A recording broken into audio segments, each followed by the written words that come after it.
Bismillahirrahmanirrahim. Assalamualaikum warahmatullahi wabarakatuh.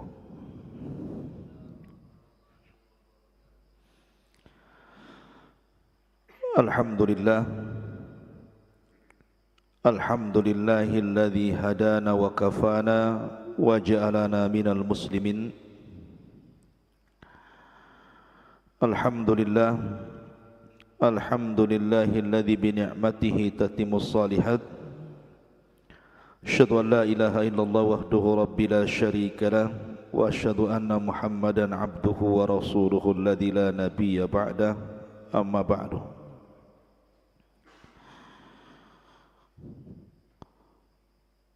Taib, di pagi hari ini kita melanjutkan kembali kajian kita, masih membahas silsilah al-iman bil yaumil akhir, dan masih bicara tentang tanda-tanda kecil dari tegaknya hari kiamat. Pagi ini kita akan membaca beberapa hadis Nabi sallallahu alaihi wasallam yang berkenaan dengan tanda-tanda kiamat kecil. Pertama, hadis Auf ibn Malik radhiyallahu anhu. Anin Nabi sallallahu alaihi wasallam qala akhafu alaikum sittan. Imaratus sufahai wa safkud dami wa bai'ul hukmi wa qati'atur rahimi wa nashwan yattakhiduna al-Qur'ana mazamira wa kathratu asyurati. Rawahu at-Tabrani. Kata Nabi sallallahu alaihi wasallam, aku khawatir kepada kalian 6 perkara sebelum tegaknya kiamat terjadi. Pertama, imaratu sufaha, banyaknya para pemimpin-pemimpin, akan tetapi dari kalangan orang-orang jahil. Dan itu diisyaratkan dalam banyak riwayat. Nabi sallallahu alaihi wasallam bersabda, a'adakallahu min imarati sufaha.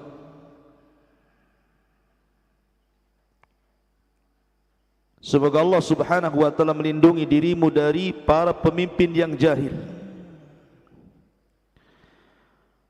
Kemudian Nabi SAW ditanya, wa ma imaratus sufaha, lalu apa yang dimaksud dengan para pemimpin yang jahil itu?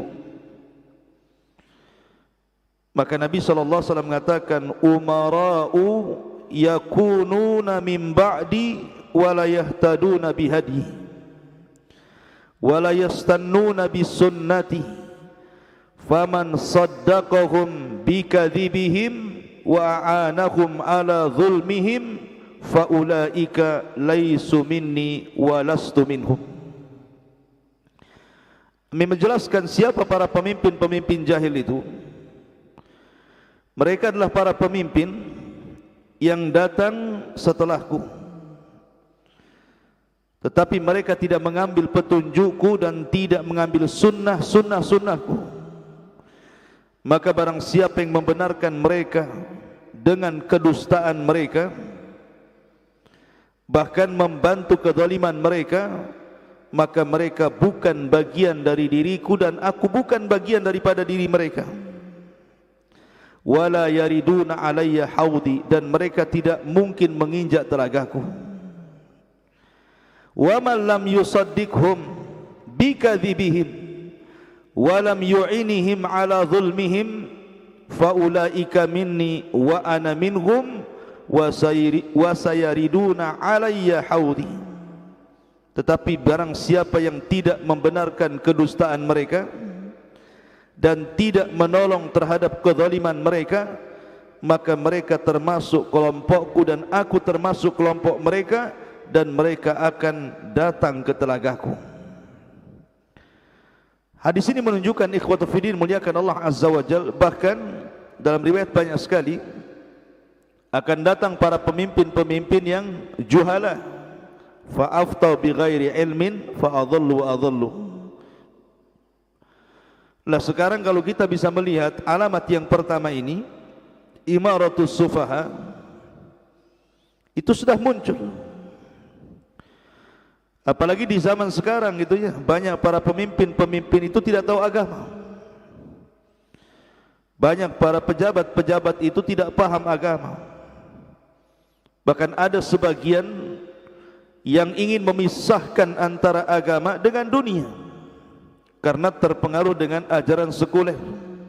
Agama-agama, dunia-dunia katanya. Mereka tidak paham bahwa agama dengan dunia itu satu paket. Tetapi karena memang kedangkalan mereka terhadap agama, seolah-olah agama itu menghambat setiap kepemimpinan mereka. Bahwa kalau seandainya agama ini kemudian masuk, seolah-olah menghambat kemajuan dan kelancaran dunia. Mereka tidak paham bahwa kebahagiaan dunia itu ditentukan dengan agama, sebagaimana kebahagiaan akhirat itu ditentukan dengan agama. Ini yang pertama. Yang kedua, kata Nabi sallallahu alaihi wasallam, safkud dami, ketika darah sudah dialirkan. Kemarin sudah saya singgung di akhir zaman, apalagi di zaman sekarang, soal darah itu soal mudah. Karena kebanyakan orang membunuh di zaman sekarang ini tanpa sebab. Oh, di zaman dulu membunuh itu karena sebab. Tapi di zaman sekarang ini orang membunuh tidak ada sebab. Makanya Rasul mengatakan, al-qatil la yadri fi man qatal wal maqtul la yadri fi man qutil. Orang yang membunuh tidak paham kenapa dia bisa membunuh, orang yang dibunuh lebih pusing lagi kenapa bisa dibunuh, kan begitu. Karena tidak ada alasan untuk membunuh. Sementara Islam itu kan ada barometer. Kecuali kalau anda membunuh orang, maka kisos dibunuh. Anda seorang perampok, perusak bumi, maka boleh dengan kebijakan pemerintah dibunuh. Anda seorang yang murtad dari agama, maka faman baddala dina faqtulu. Jadi ada aturan-aturan dalam Islam itu kapan orang dibunuh, kapan orang tidak boleh dibunuh. Karena darah seorang muslim itu di dalam Islam itu lebih mahal dibandingkan dunia dan isinya. Karena satu jiwa saja sama dengan seluruh jiwa satu dunia. Makanya Nabi SAW mengatakan, kalau seandainya orang datang ke Ka'bah bawa palu, kemudian Ka'bah itu dihancurkan satu keping sampai rata dengan tanah, kata Nabi SAW, ahwan, masih lebih ringan min iraqati dami muslim, dibandingkan berbicara tentang darah seorang muslim. Ma'asyiral muslimin yang dimuliakan Allah Azza wa Jalla. Kemudian yang ketiga, kata Nabi SAW, wa bai'ul hukmi, dan jual beli hukum. Jual beli hukum ma'ruf. Nabi SAW mengisyaratkan dengan ar-rasi wal murtasi finnar, orang yang nyogok dan yang disogok sama-sama penghuni neraka. Jual beli hukum di zaman sekarang ma'ruf, dalam dunia pengadilan, dunia pengacara gitu ya. Itu sudah tidak aneh lagi. Karena semakin kesini itu Al-Quran semakin mahjur. Wa qala ar-rasul inna qaumi ittakhadhu hadzal qur'ana mahjura. Berkata Rasul, sesungguhnya kaumku kelak mereka akan meninggalkan Al-Quran. Salah satu mahjurnya Al-Quran adalah dengan tidak dipakai hukumnya, beralih dengan hukum di luar Al-Quran sehingga bisa diperjualbelikan. Dan Al-Quran tidak mungkin diperjualbelikan, karena Allah mengatakan wala tashtaru bi ayatillahi thamanan qalila. Jangan kalian jual beli Al-Quran dengan harga yang murah. Kemudian juga kasratus syurat. Kasratus syurat itu banyaknya polisi, banyaknya satpam, banyaknya preman gitu ya, itu kurang lebih saja. Karena dimaksud di sini artinya keamanan-keamanan, pihak-pihak keamanan kayak polisi atau yang semacamnya, yang tujuannya mendekati pemerintah itu hanya untuk menjilat saja, untuk membantu kezaliman pemerintah. Begitu penafsirannya. Jadi disebutkan nizamul hukmi, sebuah hukum yang tertata, maksudnya pemerintahan. Kemudian keamanan-keamanan ini, itu bahasa kitanya polisi gitu ya, lebih banyak kemudian tinggal di istana-istana, di pintu-pintu penguasa, bukan dalam rangka memberikan keamanan kepada rakyat, tetapi dalam rangka menakut-nakuti rakyatnya, melakukan kezaliman karena keinginan penguasa. Maka kalau ini sudah terjadi, maka ini tanda-tanda kiamat. Kemudian juga qati'atur rahim, terputusnya silaturahim. Di zaman sekarang sudah mudah orang itu untuk memutus silaturahim. Anak sudah tidak akur dengan orang tuanya, saudara bertengkar dengan saudaranya, kadang-kadang saling membunuh satu dengan yang lainnya. Pokoknya di zaman sekarang ini yang namanya qati'atur rahim itu sudah sesuatu yang lumrah. Padahal kita tahu bahwa siratul mustaqim, jembatan titian itu, maka sebelah kanannya adalah ar-rahim, silah ya. Artinya bahwa yang menentukan bisa lewat tidaknya di titian siratul mustaqim, kata para ulama itu, adalah yang menentukannya salah satunya adalah amalan silaturahim. Kemudian yang terakhir, wa nashwan yattakhidunal Qur'an mazamir, dan sekelompok orang yang mereka mengambil Al-Quran itu hanya dijadikan mazamir. Mazamir itu diambil dari kata mizmar, seruling. Artinya ada orang-orang yang kemudian mereka tidak memperhatikan tentang orang-orang yang menghafal Quran dengan orang-orang yang tidak menghafal Quran. Contoh di masyarakat umumnya ya, banyak masjid-masjid itu kadang-kadang imamnya sudah tua banget, sudah tua renta, kadang-kadang nafasnya saja sudah megap-megap, bacaannya juga sudah enggak jelas lagu apa yang dia baca. Tetapi di belakang itu banyak anak-anak muda kan, anak-anak pesantren, walaupun mungkin baru SMP, SMA, tetapi baca Qurannya bagus, hafalannya bagus. Terkadang tidak didahulukan orang-orang yang qurra, memang pakar Quran, malah kemudian dipertahankan pula orang tua itu. Alasannya dia sesepuh, alasannya dia sudah tua harus dihormati, dia sudah lama jadi imam di sini, imam abadan abidin, tidak mau diganti, tidak ada pemilihan imam lagi ya. Lah ini kan menyelisih hadis Nabi SAW yang mengatakan falya ummukum ahadukum aqra'ukum li kitabillah. Orang yang berhak menjadi imam itu orang yang aqra ya, orang yang ada pengetahuan tentang Al-Quran, bukan sembarang orang maju seenaknya gitu jadi imam. Tidak, di masyarakat kan umum seperti itu. Kadang-kadang yang banyak hafalannya, yang bagus bacaannya, ditolak di pemerintah, di masyarakat tuh. Yang penting bahkan dikatakan kurang ajar gitu ya, kalau anak muda yang bagus bacaannya maju sementara di belakangnya orang tua, padahal itu imam tetap di situ. Yang kurang ajar orang tuanya sebenarnya, dia tidak tahu diri. Tahu ada yang lebih bagus bacaannya, lebih banyak hafalannya, lebih banyak pengetahuan agamanya. Secara agama usia itu di urutan terakhir. Jadi kalau seandainya sama-sama banyak hafalannya, kemudian bagus bacaannya, kata Nabi SAW, maka ditimbang siapa di antara keduanya yang baik sunnahnya, pengetahuan tentang hukum-hukum solatnya. Kalau kedua-duanya sama, baru kemudian cerita tentang hijrahnya, siapa yang lebih dulu tobat gitu ya.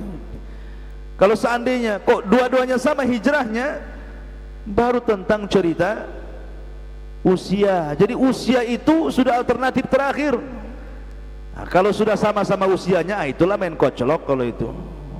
Nah, diundi siapa yang keluar namanya, dia berhak jadi imam tetapnya, satu wakilnya gitu maksudnya.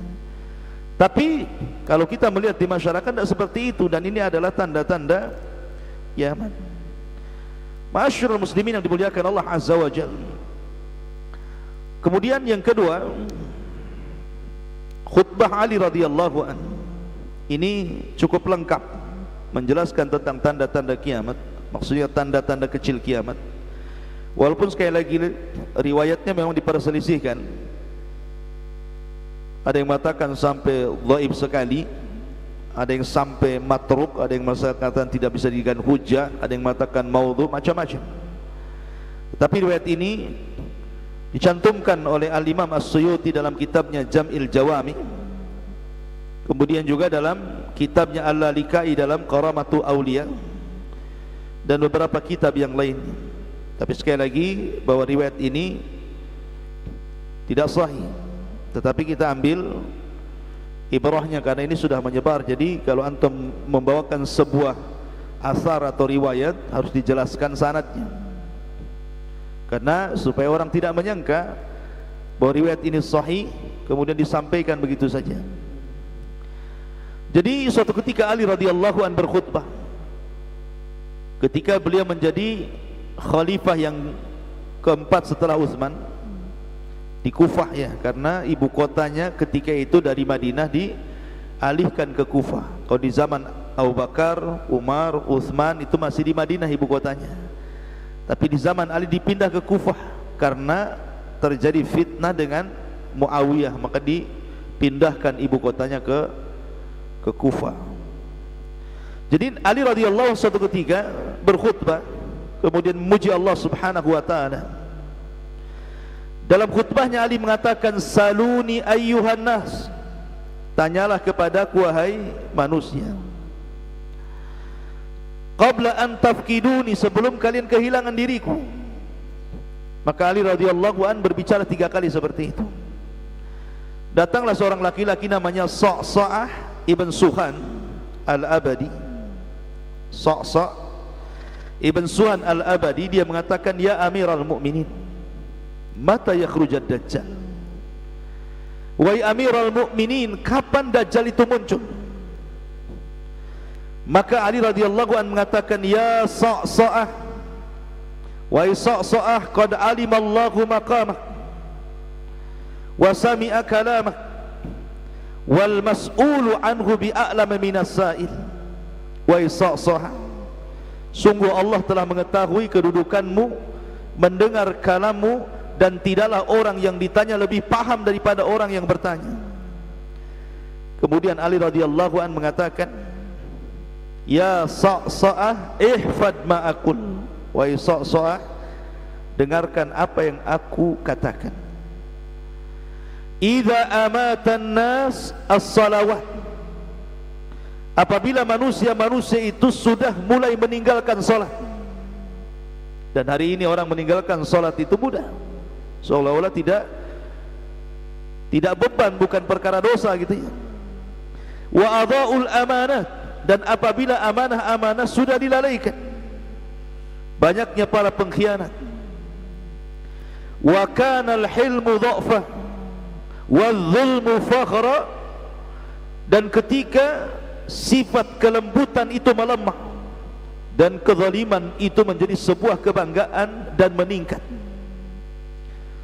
Wa umara'uhum fajarah wa wuzara'uhum khawanah wa a'wanuhum zalamah wa qurra'uhum fasaqah, dan ketika para pemimpin-pemimpin diangkat dari kalangan orang-orang fajir, menteri-menterinya para pengkhianat, kemudian para pembantunya orang-orang zalim, dan para pemberi fatwanya orang-orang fasik, maka tunggulah kemunculan Dajjal.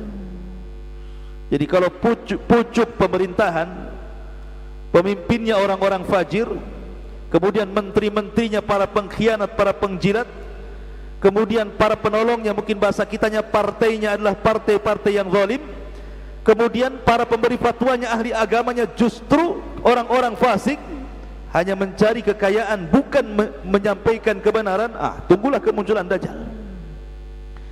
Kemudian kata Ali radhiyallahu an, wa dhaharal jur wa fasaz zina wa dhaharar riba wa quti'atil arham, dan apabila sumpah-sumpah palsu sudah beredar, wallahi wallahi, kan itu ya, dan ini biasa banyak di pasar, Antum jangan suka sumpah-sumpah palsu.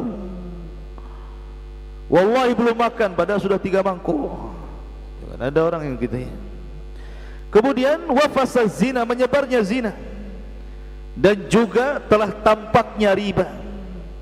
Hari ini riba ini subhanallah bukan hanya di bank-bank saja, di pagar-pagar, di pohon-pohon, semua ada riba. Silakan pinjam sekian dengan bunga kecil, tempelnya di pagar. Coba riba sampai di pagar, sampai di pohon pisang pun ada riba. Dan kalau sudah tampak riba ini, tunggu kemunculan Dajjal. Wa quti'atil arham, dan ketika sudah banyak orang yang memutuskan silaturahim. Kemudian wa tukhidatil qainan, wa syuribatil khumur, wa nuqidatil uhud, wa duyyi'atil atamat, wa tawanin nas fi salatil jamaah.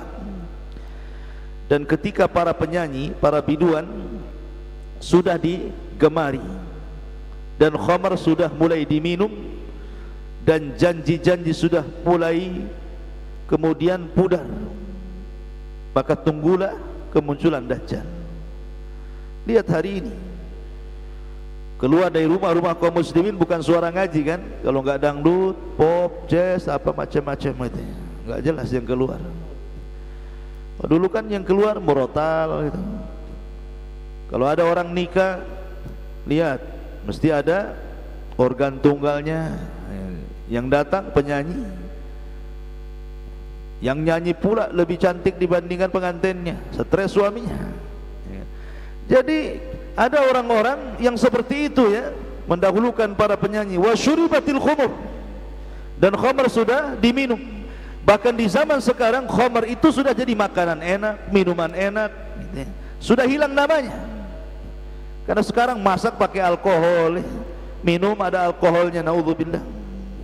Kemudian Nabi Ali radhiyallahu an mengatakan wa nuqidatil uhud, dan ketika perjanjian mulai dikhianati, wa duyyi'atil atamat, dan orang sudah mulai malas untuk bangun tengah malam melaksanakan qiyamul lail, wa tawanin nas fi salatil jamaah, dan manusia juga mulai malas untuk sholat jamaah, wa zakhraful masajid, padahal masjidnya itu megah-megah. Di zaman dulu masjid itu biasa saja gitu ya. Oh, zaman sekarang lihat masjid itu macam-macam, ada AC-nya besar-besar, bahkan sajadahnya itu pakai permadani, lebih empuk dibandingkan kasur kita. Tinggal bawa bantal ya ke masjid zaman sekarang itu, saking empuknya, saking dinginnya ya. Jadi masjid itu luar biasa. Wa tawwalul manabir, bahkan mereka meninggikan mimbar-mimbarnya, menara-menaranya. Dulu orang cari masjid itu sulit, jauh jaraknya. Sekarang hampir tiap perumahan ada masjid karena nampak menaranya. Tetapi itu juga bukan mendorong orang untuk datang ke masjid ya.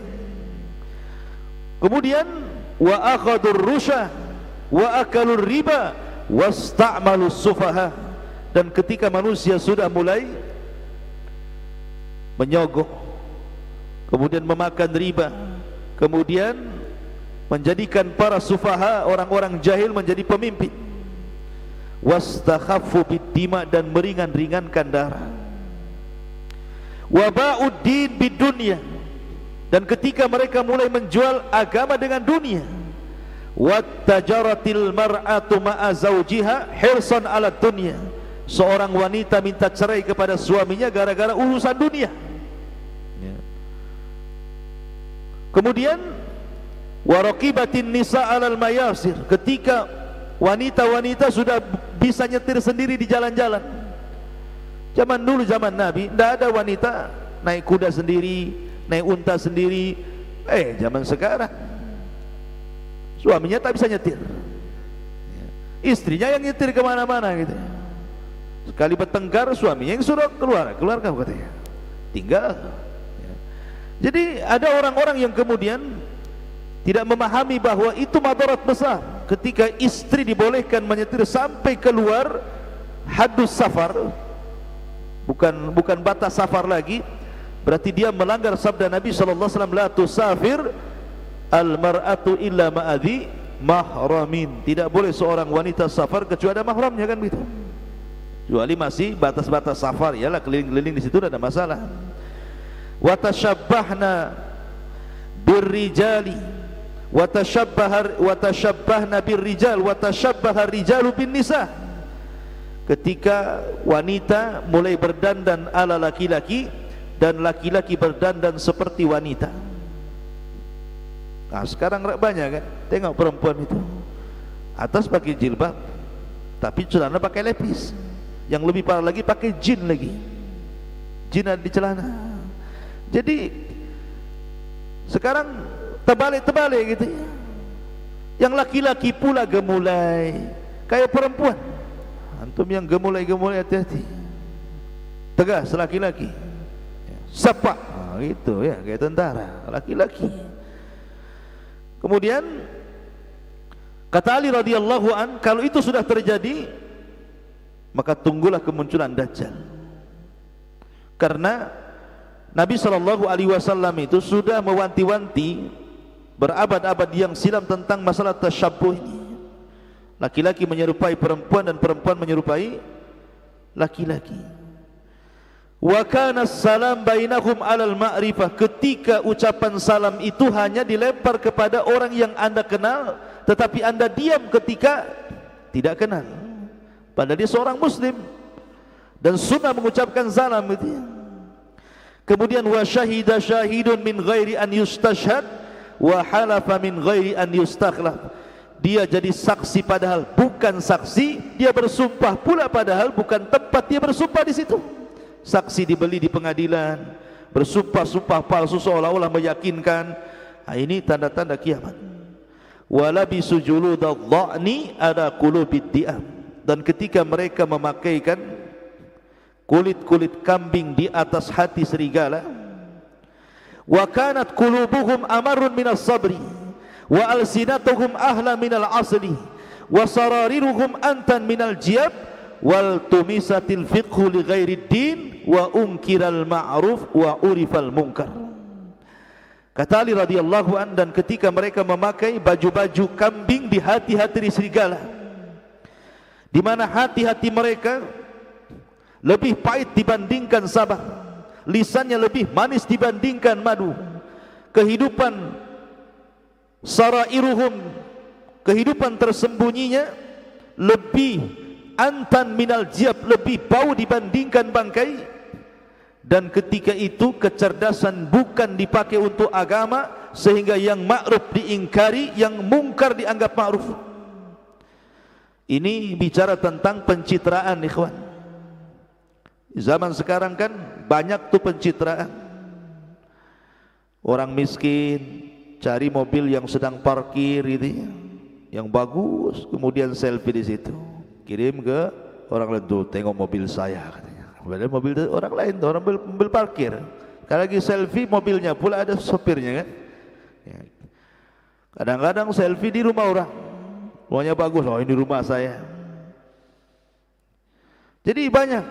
Atau santri, bukan santri kan, ingin tenar di Facebook, oh dandanan kayak Wali Songo, serban sampai meleleh-meleleh ke bawah, biar kesannya santri, akhirnya menjerat-jerat akhwat dalam Facebook. Hati-hatian dong ya. Jadi ada orang-orang yang seperti itu, termasuk juga semua kalangan, mulai dari pejabat sampai orang biasa masuk kepada kata-kata ini. Karena ada orang-orang itu yang memakai pakaian bulu kambing tetapi hatinya serigala. Nampaknya saja lembut tapi hatinya ganas. Dan hatinya lebih amar minas sabri. Tidak sabar sebenarnya, pahit hatinya. Dan lisannya seolah-olah bersilat lidah, lebih manis dibandingkan madu. Tetapi kehidupan di balik itu justru lebih bau dibandingkan bangkai. Kemudian mereka mencari kecerdasan bukan karena agama. Makanya saya nasihatkan kepada orang tua di mana saja lewat media ini, kalau nampak anak anda itu cerdas, langsung arahkan ke agama. Sebab kecerdasan itu kalau seandainya digunakan untuk agama, manfaat dunia dan akhirat. Tapi kalau kecerdasan kemudian diarahkan ke dunia saja, boleh jadi banyak orang cerdas itu rusak dunia, rusak akhirat. Makanya Ali radhiyallahu mengatakan wal tumisal fiqhu li ghairi din. Ketika kecerdasan bukan untuk agama, yang akhirnya ungkiral ma'ruf wa urifal munkar.